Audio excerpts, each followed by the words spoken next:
Semi dwarf wheat बहुत interesting topic है, ध्यान से सुनो। क्वेश्चन ये है कि सेमी ड्वार्फ वीट कहाँ से आया, कैसे डेवलप हुआ। क्या हम स्टार्टिंग से सेमी ड्वार्फ वीट ही लगा रहे थे? सेमी ड्वार्फ वीट का मतलब होता है बौने गेहूं जिनकी हाइट कम होती है। क्या जब से एग्रीकल्चर स्टार्ट हुआ है, जब से हमने गेहूं की खेती करना शुरू की है, तब से हमारे पास ये बौने गेहूं थे? क्या स्टार्टिंग से सेमी ड्वार्फ वीट का ही कल्टीवेशन हो रहा है, या ये सेमी ड्वार्फ वीट बाद में डेवलप हुए हैं? अगर मैं इंडिया की बात करूं तो हरित क्रांति से पहले 1963 से पहले, हालांकि ग्रीन रिवॉल्यूशन इंडिया के अंदर तो 1964 और 65 के टाइम का है, लेकिन अगर मैं 1963 से पहले की बात करूं तो ये 1963 ही क्यों बोल रहा हूं मैं, सुनते जाओ, कहानी में भी सब समझ में आ जाएगा।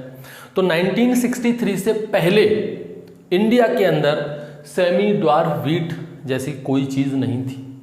वीट था, गेहूं की खेती होती थी, लेकिन वो सेमी ड्वार्फ नहीं होते थे। उस वक्त जो वीट, जो गेहूं होते थे वो टॉल होते थे, लंबे पौधे होते थे उसके, इतने लंबे होते थे, वो इतने टॉल होते थे कि मेरी हाइट भी उनके आगे कम पड़ जाए, मुझसे भी लंबे पौधे, सोचो। तो उनके अंदर लॉजिंग प्रॉब्लम बहुत ज़्यादा होती थी, थोड़ी बहुत भी तेज़ हवा चली, आंधी चली, बारिश हुई, वो पूरी की पूरी फसल गिर जाती थी। उसके बाद इंडिया के अंदर एंट्री होती है सेमी ड्वार्फ वीट की, और यहीं से, इन्हीं सेमी ड्वार्फ वीट की वजह से ग्रीन रिवॉल्यूशन आया था इंडिया के अंदर, हरित क्रांति आई थी। तो क्वेश्चन घूम फिर के वही है कि भाई ये सेमी ड्वार्फ वीट आया कहाँ से। तो एक क्वेश्चन आप लोगों से हमेशा एग्जाम में पूछा जाता है और उसका आप एक सिंपल सा आंसर देते हो। क्वेश्चन पूछा जाता है कि which gene is responsible for the dwarfness of wheat. जो बौने पौधे हैं उनके अंदर ड्वार्फनेस के लिए, बौनेपन के लिए कौन सा जीन रेस्पॉन्सिबल होता है, और उसका आप सिंपल सा आंसर देते हो नॉरेंटेन। ठीक है भाई, उस जीन को आप क्या बोलते हो? नॉरेंटेन। तो अब क्वेश्चन ये आता है कि नॉरेंटेन कहाँ से आया भाई। पहली बात कि नॉरेंटेन कोई जीन नहीं है, नॉरेंटेन एक वैरायटी है जो जापान में डेवलप की गई थी, लेकिन इस नॉरेंटेन को वैरायटी की तरह किसी ने यूज़ किया नहीं, किसी फार्मर ने इसको कल्टीवेट किया नहीं, क्योंकि इसकी उपज बहुत कम थी, और दूसरा इसके अंदर गेरुआ बीमारी, रस्ट बीमारी बहुत ज़्यादा आती थी। इसलिए नॉरेंटेन का यूज़ किया जाता था सिर्फ इसके ड्वार्फनेस वाले जीन के लिए, इसमें से वो ड्वार्फनेस वाले जीन को निकालने के लिए। तो तमाम तरह के ब्रीडिंग एक्सपेरिमेंट हुए, उसमें इस नॉरेंटेन का यूज़ किया गया उस ड्वार्फिंग जीन के लिए, इसलिए नॉरेंटेन को ही हमने जीन नाम रख दिया। बट एक्चुअल में नॉरेंटेन कोई जीन नहीं है, इट इज़ अ वैरायटी। ठीक है भाई। तो बाद में आपने पॉइंट वाले पाते हैं, और पॉइंट अपना क्या था कि नॉरेंटेन कहाँ से आया। नॉरेंटेन जहाँ कहीं से भी आया होगा, मान लो ये नॉरेंटेन जो है वो किसी एक एक्स वैरायटी से आया, तो अब क्वेश्चन फिर आएगा कि भाई ये एक्स वैरायटी कहाँ से आई, और इसके अंदर ये जो ड्वार्फ जीन है ये कहाँ से आया, जो बौनेपन वाला जीन है वो उसके अंदर कहाँ से आया। अगर मैं कहूँ भाई ये जो एक्स वैरायटी ये किसी दूसरे से आई, ये वाई से आई, तो फिर वही क्वेश्चन आ जाएगा कि वाई वैरायटी कहाँ से आई, कहीं ना कहीं से तो इसकी शुरुआत हुई होगी। देखो, जैसे कि हम लोग कहते हैं ना कि इस पृथ्वी पर, इस अर्थ पर एनर्जी का जो सोर्स है, अल्टीमेट सोर्स ऑफ एनर्जी, वो क्या है? सनलाइट, सूरज। उसी की वजह से एनर्जी है इस पृथ्वी पर। अगर मैं कहूँ the ultimate source of food material on this earth, इस अर्थ पर जो फूड मटेरियल का अल्टीमेट सोर्स है वो है फोटोसिंथेसिस। ठीक है भाई।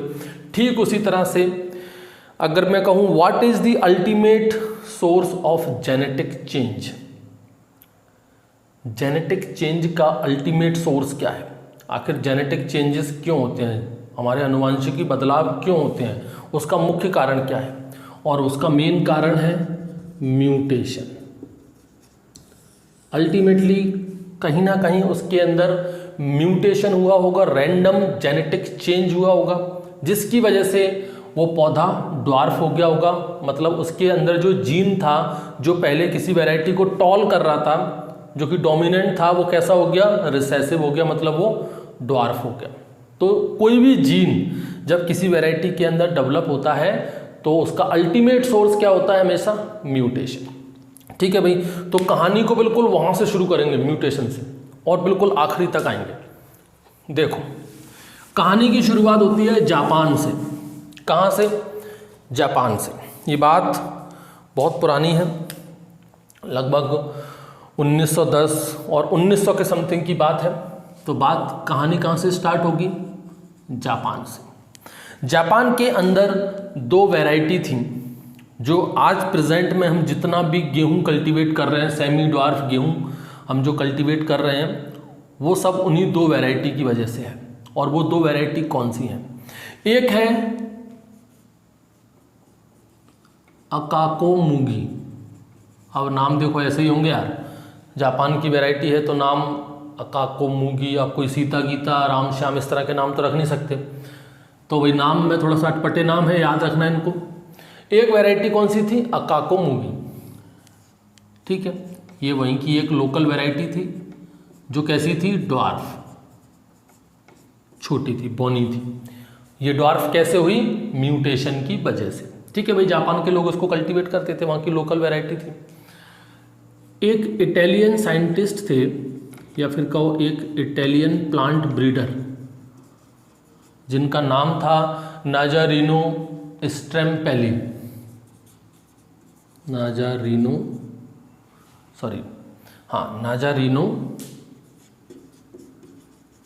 स्ट्रेम्पेली।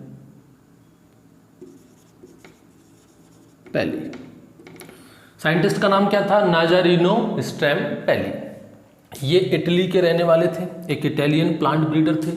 इन्होंने सबसे पहली बार इसके सीड को कलेक्ट किया। किसके सीड को कलेक्ट किया? अकाको मूगी के। ठीक है भाई, कब किया? 1911 में। 1911 में पहली बार इटालियन प्लांट ब्रीडर, इटली के रहने वाले एक वैज्ञानिक थे नाजारिनो स्ट्रेम्पेली। इन्होंने इस अकाको मूगी के सीड लिए और कहाँ ले गए उनको? इटली में। और वहाँ इटली में बहुत सारे क्रॉस बनाए इस अकाको मूगी के साथ। He made many cross. किसके साथ बनाए? अकाको मूगी के साथ। इन क्रॉसेस की वजह से 2 मोस्ट इंपॉर्टेंट वैरायटी बनी इटली के अंदर। वैरायटी कौन कौन सी थी? एक वैरायटी थी इसमें आपकी आर्डिटो। भाई मैं फिर से कह रहा हूँ, नाम थोड़े से अटपटे हैं, नाम ऐसे याद रखने पड़ेंगे। एक वैरायटी कौन सी थी?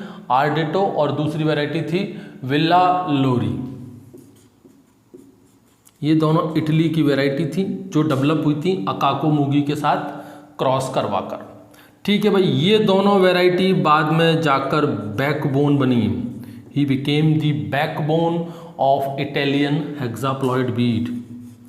Backbone of Italian hexaploid wheat. Italy के अंदर आज जितना भी सेमी ड्वार्फ वीट कल्टीवेट होता है, उसके अंदर जो ड्वार्फिंग जीन है वो इसी अकाको मूगी की वजह से है।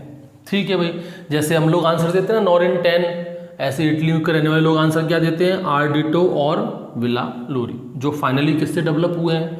अकाको मूगी से। तो ये तो बात हो गई सिर्फ इटली की।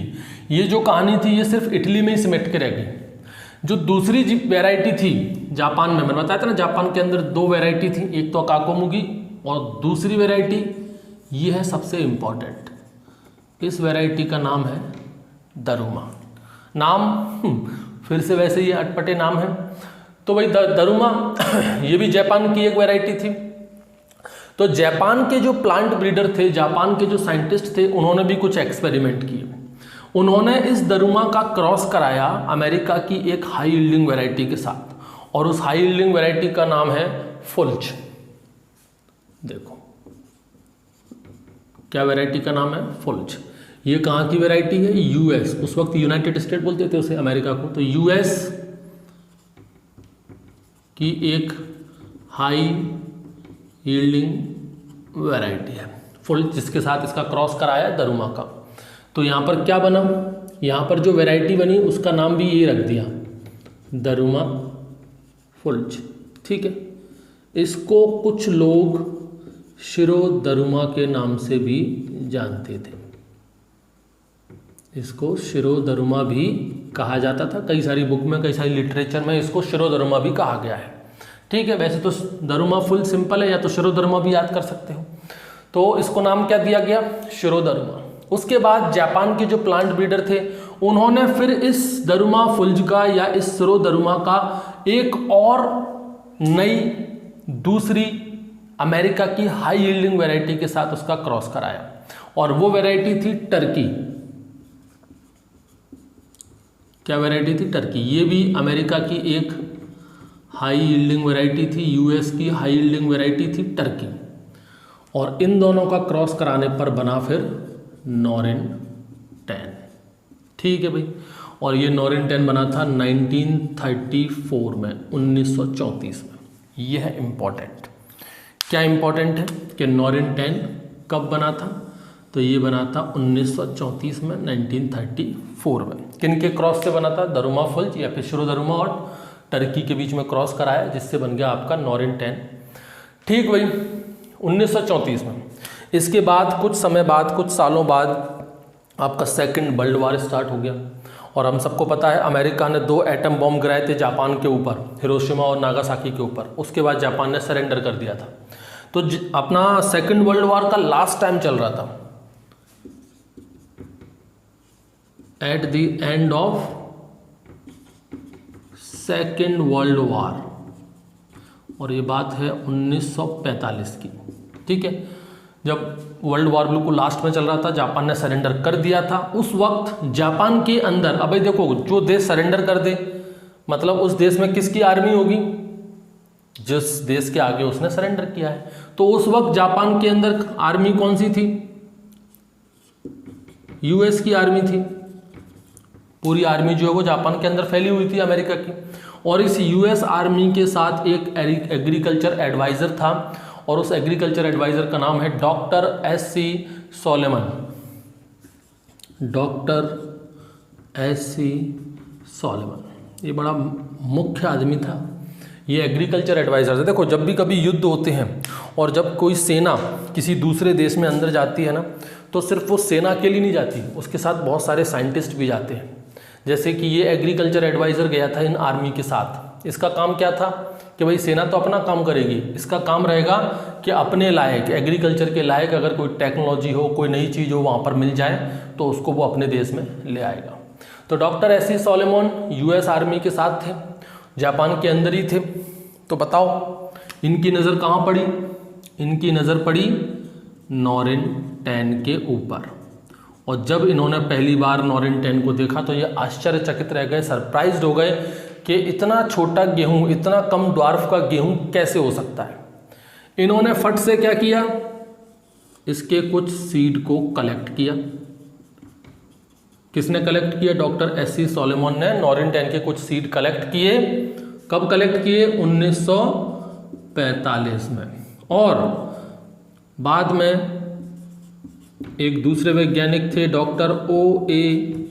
बोगेल, उनको दे दिए। कब दे दिए? 1946 में। Doctor S C. सोलेमन ने 1945 में जापान के अंदर जब सेकेंड वर्ल्ड वॉर लास्ट चल रहा था, तब नॉरिन 10 को देखा। उन्होंने कुछ सीड वहाँ से लिए नॉरिन 10 के, और डॉक्टर O.A. बोगेल को दे दिए 1946 में। अब ये डॉक्टर O.A. बोगेल कौन है?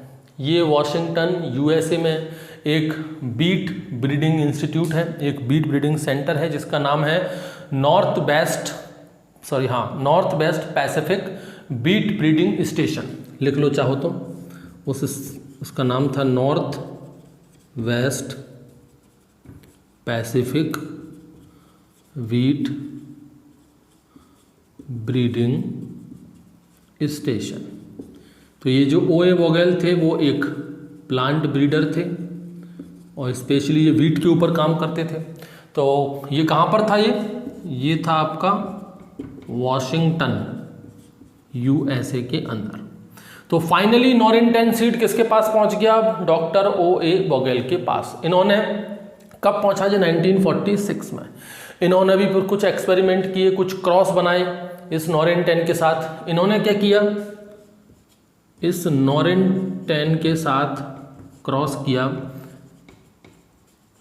ब्रीवर 14 का। ब्रीवर 14 अमेरिका की एक अच्छी खासी हाई यील्डिंग वैरायटी थी, मोस्ट पॉपुलर वैरायटी थी उस टाइम पर। तो नॉरिन 10 का क्रॉस कराया ब्रीवर 14 के साथ। ठीक है भाई। और यहाँ से एक वैरायटी बनाई उन्होंने गेन्स। वैरायटी का नाम क्या रखा इन्होंने, गेन्स। ठीक है भाई, ये सबसे पहली वैरायटी थी जो कि नॉरिन 10 का यूज़ करके किसने बनाई थी, डॉक्टर O.A. बोगेल्स ने। ठीक है, और ये वैरायटी बनी थी आपकी लगभग 1954 के अंदर, 1954 में। ठीक है भाई, उसके बाद इन्होंने डॉक्टर O.A. बोगेल ने एक वैरायटी और बनाई थी जिसका नाम था न्यू गेन्स, और ये न्यू गेन्स वैरायटी बनाई थी आई थिंक 1965 में। ठीक है, यस, तो दो वैरायटी बनाई थी, ये दोनों ही सबसे पहली वैरायटी थी जो कि नॉरिन 10 की मदद से बनाई गई थी। ठीक है, लेकिन इनको सक्सेस नहीं मिली, डॉक्टर O.A. बोगेल को इतनी सक्सेस नहीं मिली।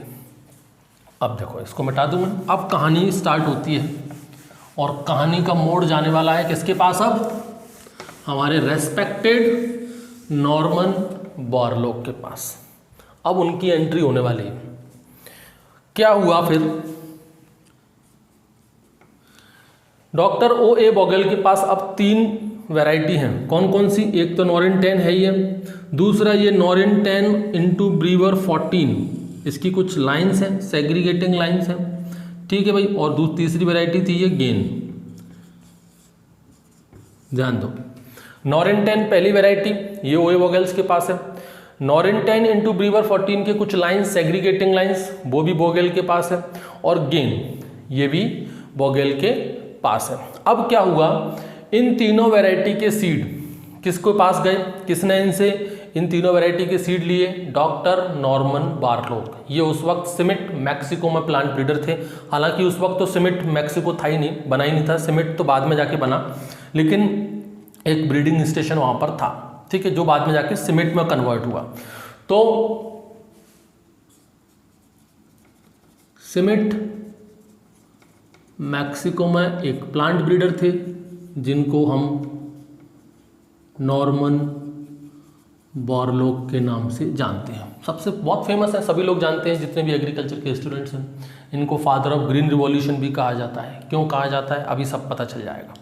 ठीक है भाई, तो इन्होंने ये सारे जो तीनों वैरायटी के जो सीड थे ये कब लिए, 1953 में। हालांकि ये 1940 ये बाद में लिया था, पहले तो ये दोनों आ गए थे उनके पास। ठीक है, क्या हुआ फिर 1953 में जब उन्होंने ये सीड लिए तो जितने भी जर्मप्लाज्म थे ना इन तीनों के, वो सब लॉस्ट हो गए, ऑल आर लॉस्ट। क्यों लॉस्ट हो गए, क्योंकि वहाँ पर हैवी इन्फेस्टेशन हुआ रस्ट का, लीफ और स्टेम रस्ट इस कदर लगा इन तीनों वैरायटी में कि इन तीनों वैरायटी के सारे जर्मप्लाज्म बेकार हो गए, खराब हो गए। उसके बाद नॉर्मन बोरलॉग ने फिर से सीड लिए, और अब कब लिए, 1954 में। तब तक ये गेन्स भी डेवलप हो गया था। तो ये तीनों 1954 में वापस से कहाँ पहुँच गए, नॉर्मन बोरलॉग के पास। और नॉर्मन बोरलॉग ने बहुत हार्डवर्क किया, और फाइनली जो नॉरिन 10 और आपका ब्रीवर 14 जो लाइन थी इसका क्रॉस कराया उन्होंने बहुत सारी लोकल वेराइटीज़ के साथ। ठीक है, और फाइनली इनको सक्सेस मिली। इन्होंने कुछ वेराइटीज़ बनाई। पहले इन्होंने 2 वेराइटीज़ बनाई, और उन 2 वेराइटीज़ का नाम है पिटिक 62 और पेनजानो 62। एक वेराइटी थी पिटिक 62 और दूसरी वेराइटी थी पेनजानो 62। These two are the most important variety, first varieties which was developed by these cross by Norman Borlaug। Norman Borlaug ने इन क्रॉस की मदद से ये 2 सबसे पहली वैरायटी बनाई थी। उस वक्त मैक्सिको के अंदर 95% एरिया में, और कह सकते हैं अपन जितना भी वीट का प्रोडक्शन हो रहा था उसमें 95% वीट प्रोडक्शन सेमी ड्वार्फ का ही हो रहा था। ठीक है, और वो सेमी ड्वार्फ किसने बनाया था, नॉर्मन बोरलॉग ने। मतलब पूरे मैक्सिको में नॉर्मन बोरलॉग ही छाए हुए थे। ठीक है, बाद में उन्होंने इसी नॉरिन 10 इंटू ब्रीवर 14 की लाइन के कुछ और लोकल वेराइटीज़ के साथ क्रॉस कराया और 4 मोस्ट इंपॉर्टेंट वेराइटी बनाई जो आप जानते हो, सोनारा 63, सोनारा 64, लर्मा रोज़ा और एक है मायो 64। ठीक है भाई, ये 4 मोस्ट इंपॉर्टेंट ये वैरायटी तो और भी ज़्यादा पॉपुलर हुई, और इन्हीं वैरायटीज़ की वजह से वर्ल्ड में ग्रीन रिवॉल्यूशन आया। ठीक है भाई, इंडिया की बात नहीं हो रही अभी, वर्ल्ड में ग्रीन रिवॉल्यूशन आया, मतलब वर्ल्ड लेवल पर हरित क्रांति के लिए कौन रेस्पॉन्सिबल हुए? नॉर्मन बारलोग। और नॉर्मन बारलोग, और ये जो वैरायटी थी यही सबसे पहली सक्सेसफुल सेमी ड्वार्फ वैरायटी थी, इसलिए नॉर्मन बारलोग को फादर ऑफ ड्वार्फ व्हीट भी कहा जाता है। फादर ऑफ ड्वार्फ व्हीट भी कहा जाता है। इनको फादर ऑफ ग्रीन रिवॉल्यूशन भी हम कह सकते हैं, कह सकते हैं क्या? ठीक है भाई, ये तो नॉर्मन बारलोग की बात हो गई।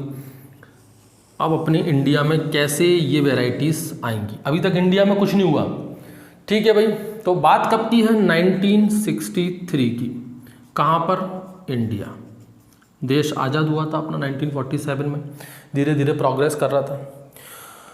हमारे प्रधानमंत्री, सबसे पहले प्रधानमंत्री पंडित जवाहरलाल नेहरू जी का एक सपना था, एक ड्रीम प्रोजेक्ट था उनका, और वो सपना ये था कि हमारे यहाँ से, इंडिया से कुछ एग्रीकल्चर साइंटिस्ट एक वर्ल्ड टूर पर जाएं और वे तमाम जितने भी एग्रीकल्चर इंस्टीट्यूट, रिसर्च इंस्टीट्यूट हैं उनको विजिट करें, उनको देखें।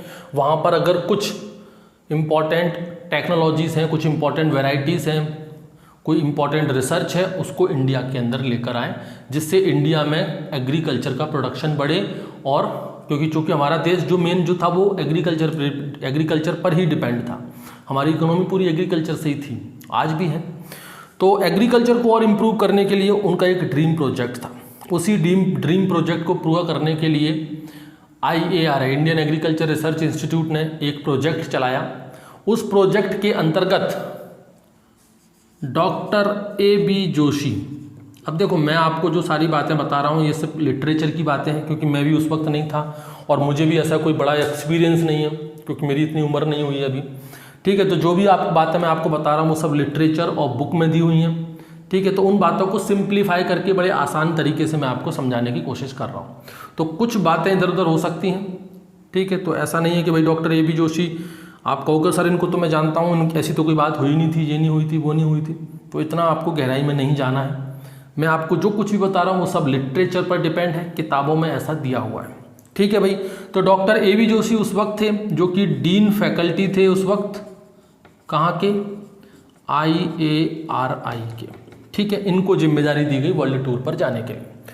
तो डॉक्टर AB जोशी निकले वर्ल्ड टूर पर, ठीक है। सारे एग्रीकल्चर रिसर्च इंस्टीट्यूट घूम रहे थे। घूमते घूमते कहाँ पहुँच गए? सिमिट, मैक्सिको में। भाई सीधी सी बात है, सिमिट ये भी तो एक रिसर्च इंस्टीट्यूट है, यहाँ भी पहुँचेंगे। यहाँ पहुँचे, कब पहुँचे ये? 1963 में। यहाँ पर इनकी मुलाकात किससे हुई? नॉर्मन बोरलॉग से। नॉर्मन बोरलॉग का काम देखकर डॉक्टर AB जोशी हो गए उनके फैन, डाई हार्ड फैन हो गए। उनका काम उनको इतना पसंद आया, इतने इम्प्रेस हुए, उन्होंने ठान लिया कि इन्होंने जो वेराइटीज़ बनाई हैं, सोनारा 63, 64, लर्मा रोज़ा और मायो 64, इसके अलावा 614 सेग्रीगेटिंग लाइन्स। सेग्रीगेटिंग लाइन्स जो ब्रीडिंग वाले बच्चे हैं वो समझते होंगे। सेग्रीगेटिंग लाइन्स का मतलब होता है जो इंटरमीडिएट जनरेशंस होती हैं। जैसे कोई वैरायटी बनती है ना, तो पहले F1 बनेगा, फिर F2, फिर F3, फिर F4, फिर F5, F6, F7, उसके बाद वो स्टेशन ट्रायल, सेंट्रल ट्रायल, इन सब में जाती है, देन वो रिलीज़ होती है। तो ये जो इंटरमीडिएट जनरेशन है, F2, F3, F4, F5, ये क्या है? सेग्रीगेटिंग लाइन्स है। तो डॉक्टर AB जोशी ने ये 4 वैरायटी, पहली, दूसरी, तीसरी और मायो 64 4, ठीक है। तो ये चारों वैरायटी साथ में, अब बार बार इनका नाम ही लिखूंगा मैं, लिखता हूँ दीज 4 वेराइटीज़, ये जो 4 वैरायटी थी plus 614 segregating line, 614 segregating line उनको पसंद आई। उन्होंने रिक्वेस्ट किया कि नॉर्मन बारलोग इन वेराइटीज़ के सीड हमें प्रोवाइड कराएं। उसके बाद डॉक्टर AB जोशी वापस इंडिया के अंदर आए और इंडिया के अंदर उन्होंने इन वेराइटीज़ के बारे में बताया, ड्वार्फ वेराइटीज़ के बारे में बताया। अब लिटरेचर, बुक में क्या लिखा है वो भी बड़ा इंटरेस्टिंग है। उस वक्त के कुछ वैज्ञानिक इसके अगेंस्ट थे, इसके विरोध में थे। उनका कहना क्या था? भाई क्यों विरोध में थे? ये तो अच्छी बात है, कुछ नई वेराइटीज़ इंडिया के अंदर आ रही हैं, तो इसका विरोध क्यों करना, क्यों इसके अगेंस्ट जाना? उनका ये तर्क था कि अगर आप ड्वार्फ वेराइटी को इंडिया में लाओगे तो स्ट्रॉ प्रोडक्शन कम हो जाएगा। स्ट्रॉ का प्रोडक्शन क्या हो जाएगा, कम हो जाएगा। भाई सीधी सी बात है, ड्वार्फ वैरायटी रहेंगी तो चारा जो है आपका, भूसा जो है, सॉरी चारा नहीं, जो भूसा जो है, स्ट्रॉ जो है वो कम हो जाएगा, स्ट्रॉ का प्रोडक्शन कम हो जाएगा। बाद में उनको तर्क दिए गए कि भाई सबसे पहली जो प्रायोरिटी है वो है हमारी ग्रेन की, इंसानों को पहले ग्रेन तो खिला दो, सभी इंसानों तक अनाज तो पहुंच जाए। जानवरों के लिए ज़रूरी थोड़ी ना है कि आप गेहूं का भूसा ही खिलाओगे उनको, जानवरों के लिए तो भूसे वाली अलग फसलें हैं, चारे वाली अलग फसलें हैं, वो खिलाओ। तब जाके वो वैज्ञानिक, कुछ वैज्ञानिक माने और फाइनली मोहर लग गई इन वेराइटीज़ को इंडिया में लाने की। और ये वेराइटीज़ कहाँ पर आ गई आपकी, इंडिया के अंदर। ठीक है भाई, तो कौन कौन सी वेराइटी आई इंडिया के अंदर, सोनारा 63, 64, लरमा रोजा और मायो 64। ये सबसे पहली सेमी ड्वार्फ वेराइटी थी जिन्होंने इंडिया के अंदर कदम रखा। इससे पहले इंडिया के अंदर कभी सेमी ड्वार्फ वेराइटी किसी ने देखी भी नहीं थी। तो ये 4 वेराइटी पहली बार इंडिया के अंदर आई। इसमें से सोनारा 64 और लरमा रोजा ये इंडिया के अंदर पॉपुलर भी हुई।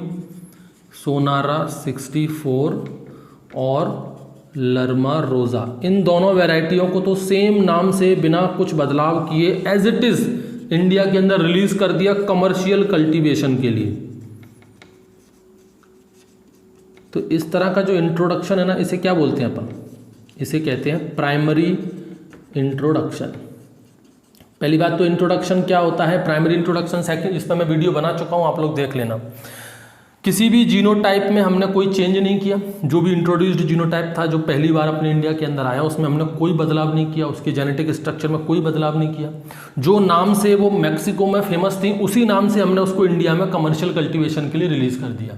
इस तरह के इंट्रोडक्शन को कहा जाता है प्राइमरी इंट्रोडक्शन। लेकिन कुछ समय बाद फार्मर ने इनको रिजेक्ट कर दिया। क्यों कर दिया रिजेक्ट, ऐसी क्या खामियां थी इन वैरायटी के अंदर। इन वैरायटी का कलर था रेड, साथ में इनके अंदर पुअर चपाती मेकिंग क्वालिटी थी, रोटी अच्छी नहीं बनती थी। हमारे इंडिया के अंदर तो गेहूं का मेन यूज़ क्या है, रोटी बनाने का, तो रोटी अच्छी नहीं बनती थी। ऊपर से सबसे बड़ी बात रेड कलर, ये सबसे इम्पोर्टेंट था, इससे ईगो हर्ट हो रहा था। इंडिया के अंदर है ना अपना भाई कि लड़का भले ही कितना भी काला हो, लड़की तो उसको गोरी ही चाहिए। भूखा मर जाएगा लेकिन लाल रंग का गेहूं नहीं खाएगा।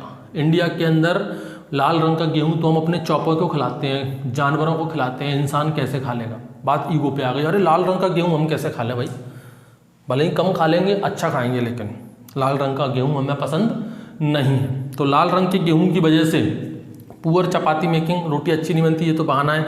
मेन क्या था, लाल रंग का गेहूं, इसलिए सोनारा 64 और लरमा रोजा को रिजेक्ट कर दिया। फार्मरों ने लगाना, किसानों ने इसको उगाना बंद कर दिया। चिंता किसकी बढ़ गई, वैज्ञानिकों की, कि भाई इतनी मुश्किल से ये वैरायटी इंडिया के अंदर आई और किसान उसको लगा ही नहीं रहे।